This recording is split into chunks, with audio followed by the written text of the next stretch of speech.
DAV police public school की हिंदी कक्षा में आप सभी का स्वागत है।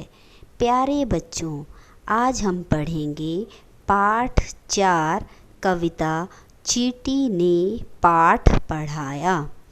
आप सभी ने कभी न कभी हाथी को देखा होगा तथा चींटी को भी देखा होगा। आज हम चींटी और हाथी की कविता पढ़ेंगे और समझेंगे। गप्पू हाथी थे बड़े उत्पाती, ऐसे ही थे उनके साथी। ये जंगल में करते थे मनमानी, चलते थे जैसे राजा अभिमानी। जंगल के जानवर रहते थे परेशान, शेर महाराज भी रहते थे हैरान। कविता में बताया गया है कि गप्पू नाम का हाथी बहुत शैतान था, बहुत उत्पाती था और उसी के जैसे उसके साथी थे।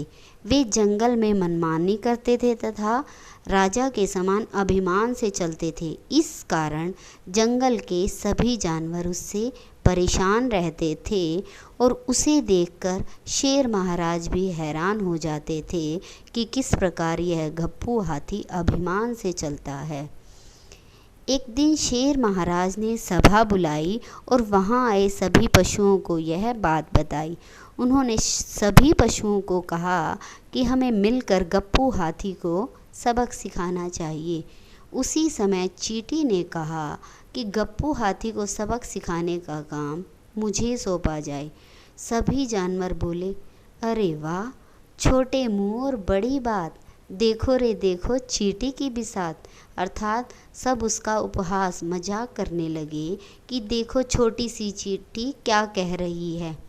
फिर चींटी से उनकी यह कठोर वाणी सहन नहीं हुई और उसने कुछ करने की मन में ठानी। वह सोच रही थी कि किस प्रकार गप्पू हाथी को सबक सिखाया जाए। चलते चलते वह घर पर आई। उसने अपनी सारी सेना बुलाई और उन्हें सारी कहानी सुनाई।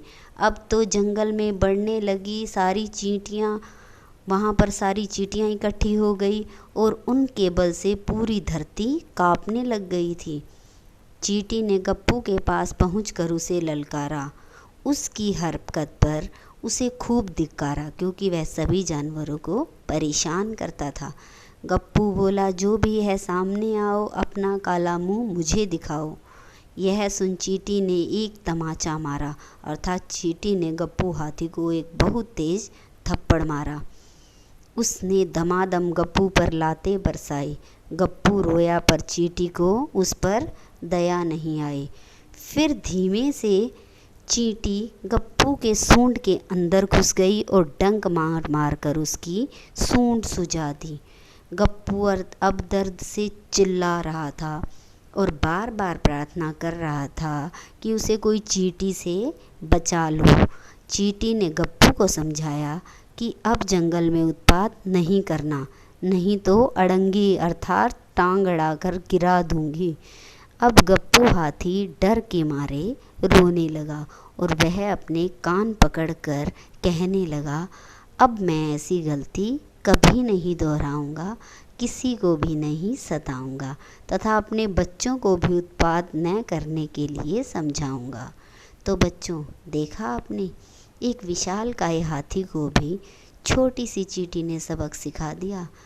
हमने कविता में सीखा कि हमें अपनी ताकत पर कभी घमंड नहीं करना चाहिए तथा किसी को भी कमज़ोर नहीं समझना चाहिए। सभी के साथ अच्छा व्यवहार करना चाहिए। धन्यवाद।